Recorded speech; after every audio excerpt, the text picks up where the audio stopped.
On Thanksgiving night, while 400 guests sat beneath chandeliers inside the ballroom of a hotel his wife owned, Marcus Dion was downstairs in his own basement, sliding a bolt lock across a door. His mother stood beside him. His mistress was already upstairs, wearing an apron in his wife's kitchen. By Monday morning, that same woman would be back in a glass boardroom where executives didn't speak until she did. But that night, she sat on a cold basement floor, with nothing in her hands and laughter echoing above her head. She didn't argue. She didn't beg. She didn't explain herself to a single one of them. She just waited. She was very, very good at waiting. Her name was Lorraine. And the narrator is going to take you back, not to that Thanksgiving night first, but to a parking lot 11 years earlier, late at night, 3 states away from the house she shared with her husband, in a city that most people only pass through on their way somewhere else. She was 34 years old. She was standing alone in the dark, holding a key. It was a plain brass room key, the old-fashioned kind, heavy for its size, with uneven teeth that felt almost handmade. She had carried it out of her attorney's office in a white envelope and driven for 6 hours without calling anyone. And now, she was standing in the parking lot of a shuttered 6-story hotel that, as of 47 minutes ago, belonged to her. 48 rooms. A marquee sign with 3 letters missing. Broken windows on the 2nd floor. The block around it was the kind of block that told you what a city used to be before it stopped believing in itself. Lorraine believed in it. She couldn't have told you exactly why, not in a way that would have satisfied someone asking for reasons. It wasn't a spreadsheet calculation. It was something that lived in her chest, lower than thought.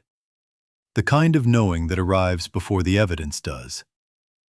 She had felt it the first time she drove past the building 8 months ago on a client visit she wasn't supposed to be leading.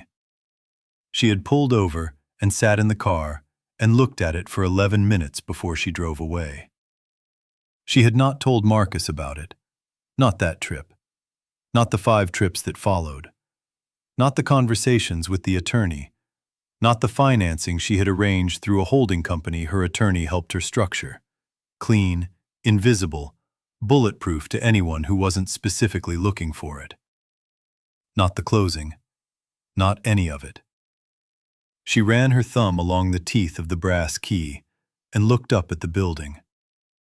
Then she put the key in her coat pocket, got back in her car, and drove home. Marcus was asleep when she got there. The bedroom was dark and warm, and he was on his side with his back to the door. She stood in the doorway for a moment and looked at him. He didn't stir. She got undressed in the dark and got into bed and lay there with her eyes open, listening to him breathe, holding in her chest a secret the size of a city block. In the morning, he asked if she had slept well. She said she had. He made coffee. They talked about his week. He never asked where she'd been. To understand Marcus Dion, you have to understand Cora. Cora had raised her son the way some mothers raise sons, with a kind of love so total, so consuming, that it left him without the necessary equipment for any other kind. She had decided what he was, and what he deserved, and what the world owed him before he was old enough to form his own opinions on any of it. By the time he was a grown man, those beliefs were structural. He couldn't have dismantled them any more than you can dismantle the bones in your own body. Cora had someone in mind for her son long before Lorraine appeared. A woman named Denise. She had grown up 2 streets over, had loved Marcus since they were teenagers, was warm and easy to read, and asked for very little. Cora could work with Denise, understood her completely. When Marcus brought Lorraine home instead, Cora had smiled at the dinner table and said all the right things, and then gone home and started keeping a door open, just slightly. just enough. The way you keep a window cracked in winter, barely noticeable, but the cold gets in eventually. It took years, but the cold got in. Lorraine had known about Cora's feelings from the beginning. Not because Cora was obvious, but because Lorraine was perceptive in the quiet way of people who have learned to read rooms carefully. She had watched the dynamic between Marcus and his mother for years and understood it with the clarity you can only have from the outside. What she had not fully understood, not until it was very late, was how far Marcus would let his mother lead him before he looked up and noticed where he was going. That was her one miscalculation. She had thought him more his own man than he was. The years between the parking lot and Thanksgiving were not years of waiting. Not passive waiting, anyway. Lorraine was building, steadily, consistently. In the hours and days that Marcus assumed were occupied by her part-time consulting work, which had been the cover story so long it had become invisible, the way anything does when nobody looks at it long enough. The holding company was called Herove Holdings. The name came from her mother's maiden name, a private thing, a thread she kept between herself and the woman who had taught her, by example, that you could carry enormous weight without letting anyone see you strain. Her mother had done it for different reasons, in a different era, with fewer options. Lorraine did it by choice. That was the distinction she held on to. By year 3, she owned 4 properties. By year 6, 14. The original hotel had been renovated by then, fully, beautifully, with a particular attention to detail that comes from someone who has imagined the finished version for so long that the execution feels like memory. She had stood on the 4th floor of that building the week it reopened, in the ballroom, alone before the staff arrived, and turned slowly in the middle of the empty floor and let herself feel it, just for a moment. Then she had gone back to her phone, answered 11 emails, and caught a 6 a.m. flight home. Glenn came aboard in year 4, her CFO, meticulous, understated, constitutionally allergic to drama. He had been referred by her attorney and had asked, in their first meeting, exactly one personal question. "Does your husband know?" When Lorraine said no, he had nodded once with the expression of a man filing information away rather than judging it, and had never brought it up again until the fall before Thanksgiving. They were alone in her private office when he asked, the city visible through glass on 3 sides.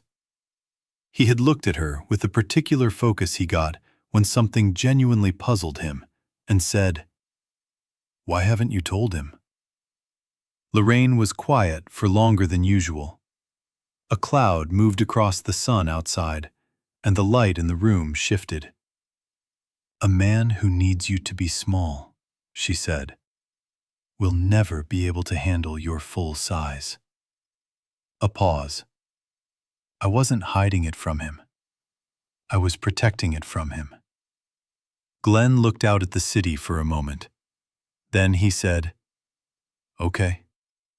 And they went back to work. By that fall, Lorraine's portfolio held 37 properties across 6 states and was valued at just over $12 billion. The flagship was the hotel, the one Marcus had attended company events in for 6 years. He had once told her in the car on the way home from a gala on the 4th floor that whoever owned the place really knew what they were doing. She had looked out the passenger window and made a low, unreadable sound. She knew about Denise by the previous February. Not through searching. She hadn't gone looking. She had simply paid attention to the accumulation of small things that a woman pays attention to when she has been paying attention to a man for a long time. The phone angled slightly away, the delayed responses that used to be immediate, the particular quality of his tiredness that was different from work tiredness.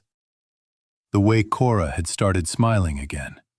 A specific smile, satisfied and private, that Lorraine recognized as the smile of someone watching a plan come together.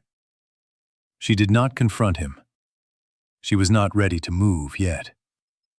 The filing her attorney had been sitting on was drafted, but waiting. And Lorraine had learned from years of acquisitions, from years of being the only person in the room who knew what she was actually doing, that timing was everything. You did not blow up a carefully built position before every piece was in place. You held. You kept your face neutral. You kept going. She had 3 more properties in due diligence. She intended to close before the end of the year. Cora arrived 2 days before Thanksgiving. Lorraine had been on calls most of Wednesday and had not paid close enough attention to the way her mother-in-law moved through the house. The quiet inventory of it. The proprietary stillness she stood in the kitchen with. The low conversations she and Marcus had in the hallway that went silent whenever Lorraine came near. She had noticed, but she had not added it up until Thursday morning, when she came downstairs at 7 and found Cora already at the stove and Marcus already on his phone in the driveway with his back to the window. She made herself coffee and stood at the counter and let the picture assemble itself. Marcus came inside around noon with the look he got when he had decided something and intended to present it as a reasonable thing. Lorraine had seen that look many times. She waited for it. "My mother needs the kitchen to herself this afternoon," he said. "You know how she is." "It's my kitchen," Lorraine said, not heated. Just factual. "She just wants to. She has a system, you know?" "Marcus," she said, setting the mug down. "What is happening today?" He looked at the floor. A full beat of silence. Then he looked back up and said, "I need you to stay downstairs for a few hours, in the basement, until the guests come." She looked at him the way you look at something you want to see clearly and completely before you respond to it. He held the look for about 4 seconds, and then his eyes went to the middle distance, to the wall behind her left shoulder. "You want me to go in the basement," she said, "on Thanksgiving." "It's just temporary, Lorraine. I'll go," she said. That stopped him completely. He had loaded himself up for resistance, for argument, for the kind of scene he had been dreading and half rehearsing since the night before, and instead, she had simply agreed. The absence of the argument confused him in a way that registered on his face before he could smooth it over. She put her coat on, buttoned it, reached into the right pocket for just a moment, fingertips finding the brass key, the familiar weight of it, the uneven teeth. Then she took her hand back out and walked past him, down the hall, down the stairs, and into the basement. The bolt slid home behind her. She heard Cora's footsteps above, moving toward the kitchen. Then nothing but the ordinary sounds of a house operating as though she were not in it. She looked around the basement. An overturned plastic crate. A single bulb on a chain. Cardboard boxes she had packed 3 years ago and never unpacked, labeled in her own handwriting with the names of rooms they had come from. She pulled the crate upright and sat down on it. The cold of the floor came up through the soles of her shoes. Above her head, muffled and warming as the afternoon wore on, the sounds of preparation accumulated. Cabinet doors, running water. Cora's voice giving instructions, and eventually, music. Something soft and familiar and completely wrong for the occasion. Lorraine put her hand in her coat pocket and held the brass key. Just held it. She ran her thumb across the teeth, the way she had in a parking lot 11 years ago. In the dark, alone, with a building in front of her that nobody else believed in yet. She was not angry. She noticed that about herself with something close to curiosity. She had expected to be angry, had assumed she would be, and instead, what she felt was a vast and settled calm. Like the calm before not a storm, but an arrival. Something that had been in motion for a long time was almost where it needed to be. She thought about Monday, about the board meeting at 8 a.m., about the filing, about Glenn's call, which was scheduled and ready and waiting only for her word. About the conference room on the 38th floor of a building she owned, and the table she had sat at the head of, and the key she intended to place at the center of it before she said a single word. She would not be late. Above her head, the front door opened and people began to arrive. Upstairs, Cora orchestrated. Denise arrived at 4 o'clock, and Cora met her at the door herself, steered her past the foyer and straight into the kitchen with the efficiency of someone who had staged this in her mind many times. She put the apron in Denise's hands without explanation, and Denise tied it without thinking. Lorraine's apron. The one from the hook by the stove, deep green with a small burn mark on the left edge from a night 3 years ago when Lorraine had leaned too close to the burner while reading a contract on her phone. Denise didn't know whose apron it was. She tied it and started on the sweet potatoes because having something to do with her hands made the afternoon easier to be in. She was not a villain in this story.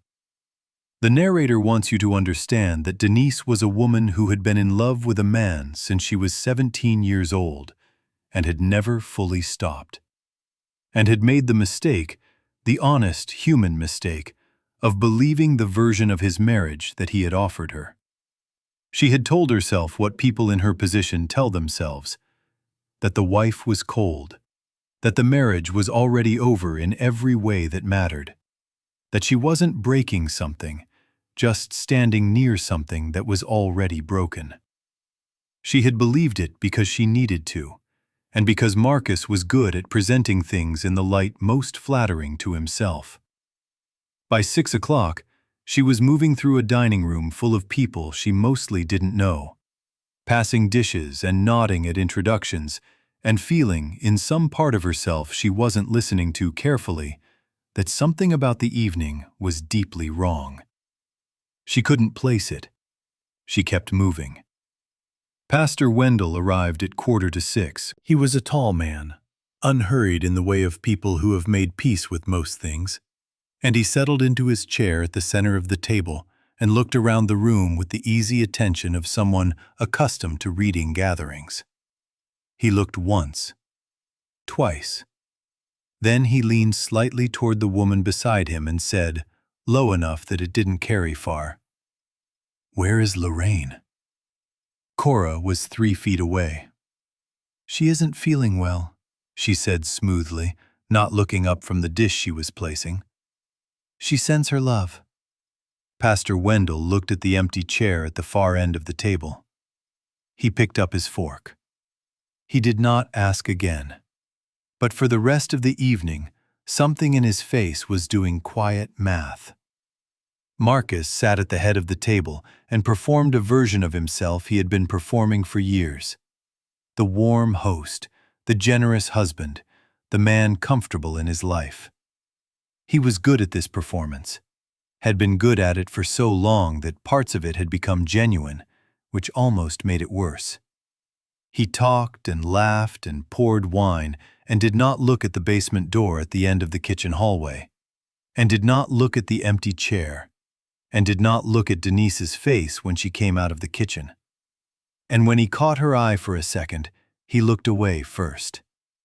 He told himself it was one night, that tomorrow he would fix it, that fixing it was still possible. He would think about what fixing it meant later. Later was doing a lot of work for Marcus Dion that Thanksgiving. The guests left in stages, the way they do. The ones with children first, then the early risers, Then the lingerers who had to be gently redirected toward their coats. By 11, the house was quiet. Cora had fallen asleep in the living room armchair with her shoes still on, her chest rising and falling with the deep regularity of a woman who had done what she set out to do. Denise had retreated to the guest room around 10 and closed the door. The candles had burned down to nothing, and the dining room smelled of a celebration gone cold. Marcus sat alone at the table, both hands flat on the linen, looking at the space in front of him where his wife should have been. He got up, walked down the kitchen hallway to the basement door, stood in front of it, put his palm flat against the wood. Not the handle, not a knock. Just his open hand pressed against the surface like a man trying to feel what was on the other side of something. His mouth opened. Lorraine. Once. Quietly. The word barely carried. Silence from the other side. He stood there 3 minutes, maybe more, long enough that the cold from the concrete floor came up through his socks. Long enough that the silence stopped feeling like absence and started feeling like something deliberate. A quality of quiet that had weight and direction, that pushed back. He stood in it and could not move through it, and could not name in any honest terms what he had expected her to answer. He didn't open the door. He walked back down the hall and up the stairs to a bedroom that had always been more hers than his, though he had never thought about it that way until now. On the other side of the basement door, Lorraine was asleep. She had been asleep for almost 2 hours. She had not heard him say her name. Her coat was still on. The brass key was in her closed hand, held the way you hold something you've carried so long it has become part of how your hand rests. She slept peacefully. She woke before 5 a.m., stood up from the plastic crate, rolled her neck twice, and waited. At 5:43, she heard the house go still in the way that means everyone in it is deeply asleep. She waited another hour. Not because she needed to, but because she was not a woman who rushed conclusions. At 6:42, she walked up the basement stairs, slid the bolt herself from the inside. It had not occurred to Marcus that she could reach it, and walked through the kitchen and down the hall and out the front door without looking back. The sky was early morning gray and cold. The street was empty. Her car was in the driveway where she had left it. She sat in the driver's seat for a moment, turned the heat on, put her hands on the wheel. She stopped once, 2 hours out, at a gas station that had a coffee machine and a parking lot view of flat highway in both directions. She stood outside in the cold, with both hands around the cup, and watched the road, and felt, in a way she couldn't explain to anyone and didn't need to, entirely like herself. More so, maybe, than she had in years. The way you feel when you have been holding a position for a very long time, and the moment to move has finally come, and your body knows it before your mind finishes the sentence. She got back in the car. She drove the rest of the way without stopping. The parking garage of her flagship tower was underground and cool and smelled of concrete and oil. She sat in the car for just a moment after she turned off the engine and looked up at the ceiling and let the silence sit. Then she got out, rode the elevator alone. 38 floors, without music, without her phone, without anything except the faint mechanical sound of the building around her doing what buildings do. The conference room doors opened, and she walked to the head of the table. She reached into her coat pocket, took out the brass key on its plain ring, and set it at the center of the table. Not with ceremony, but the way you set something down when you are done carrying it. She folded her hands and waited. At 8 o'clock, the board arrived. 8 people who ran the operations of $12 billion worth of real estate, and who had worked for Harrove Holdings for years, and who knew their founder as an extraordinarily precise signature on emails and wire authorizations and strategic directives. They filed in and took their seats, and each of them, at some point in the process of sitting down, noticed the brass key on the table. None of them asked about it.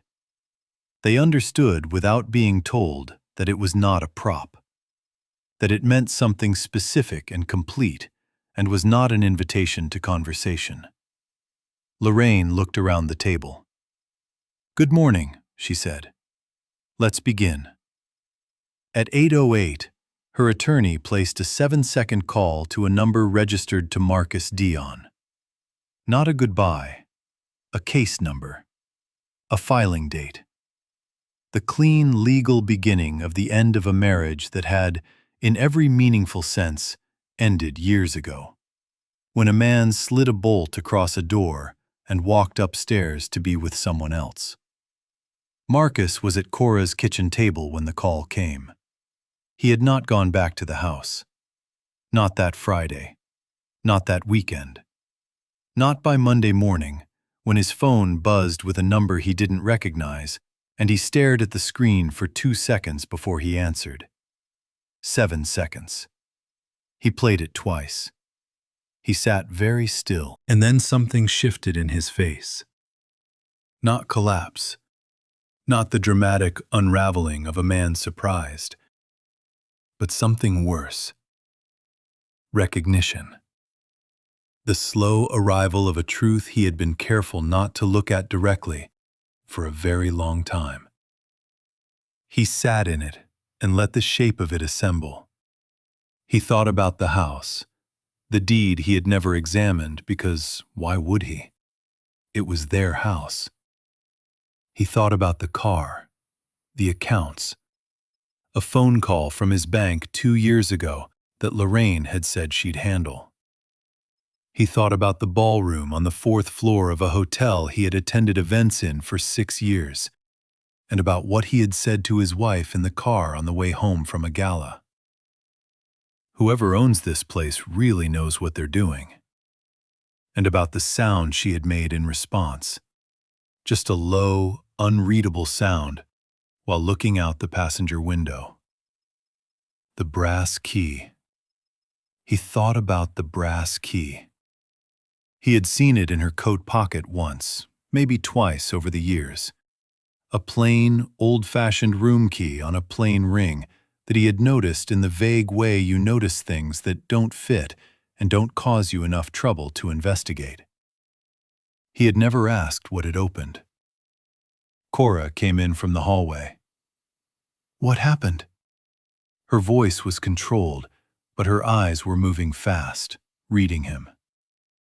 He looked up at her, and for the first time in a long time, he looked at his mother without the particular softness that had always been there.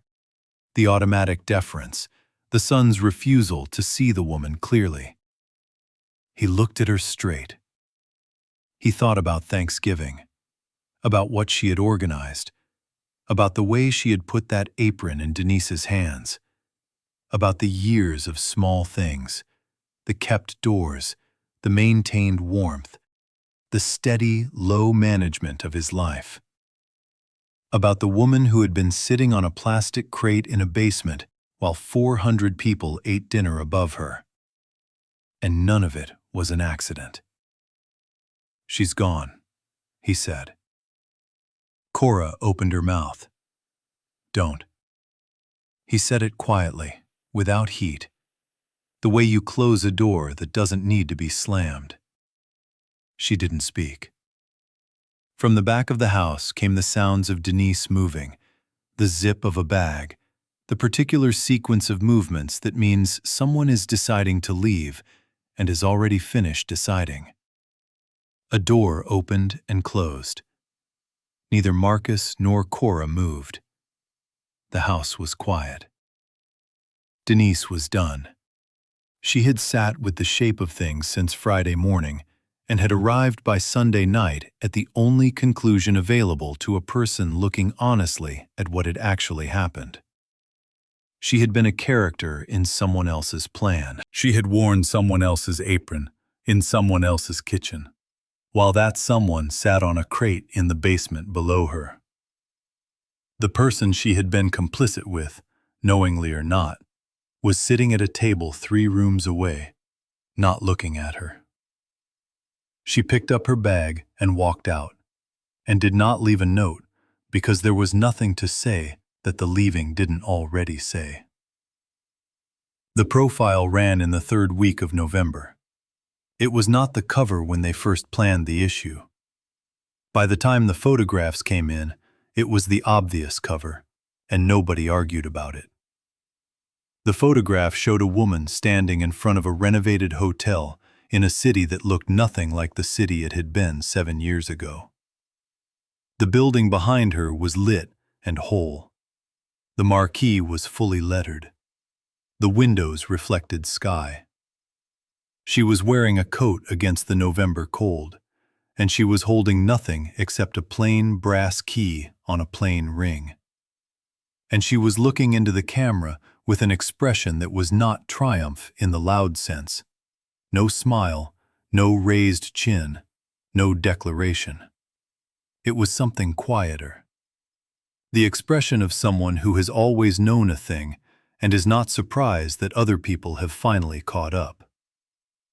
The caption read her name, her title, the name of the company she had built in the margins of a life other people thought they understood.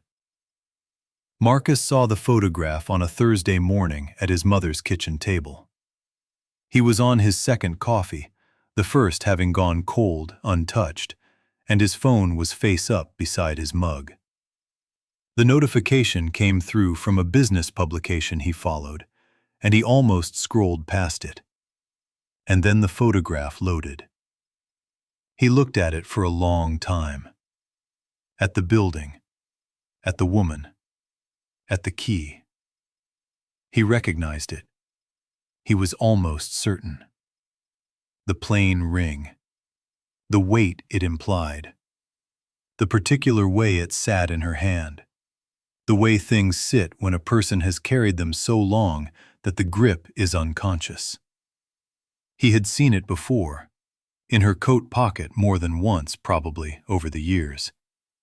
Noticed it without noting it. The way you accumulate small mysteries in a marriage and tell yourself you'll ask about them later. He had never asked. He set the phone face down on the table.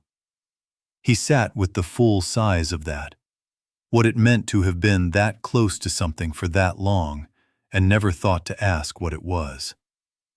What it said about how little he had actually been paying attention. What it said about all the rooms she had been in, all the floors she had walked, all the mornings she had driven away and come home and made dinner and asked about his day.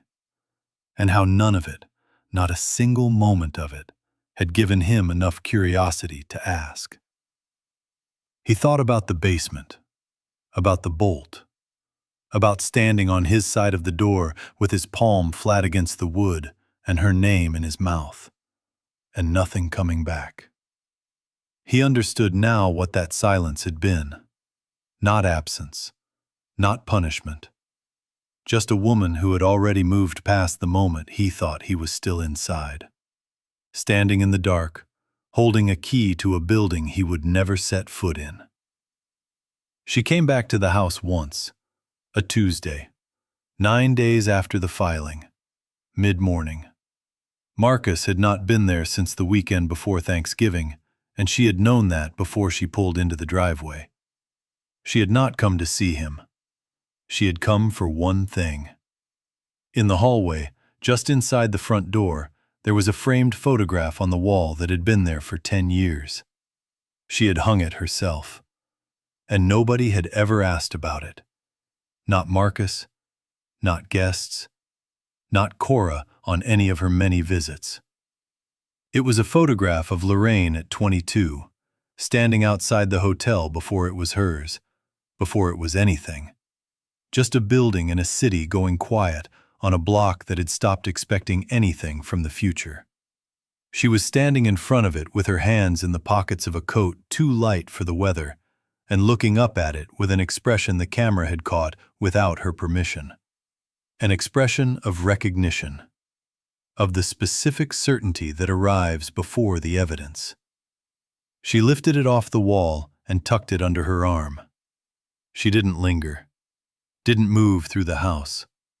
She walked back out the front door, sat in the car, and placed the photograph on the passenger seat.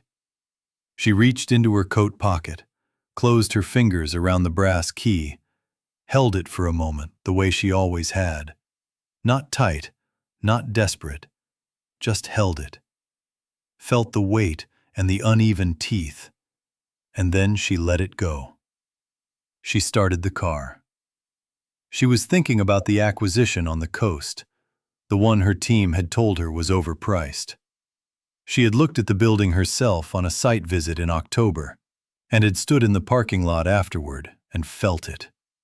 That thing in the sternum below thought that had never been wrong.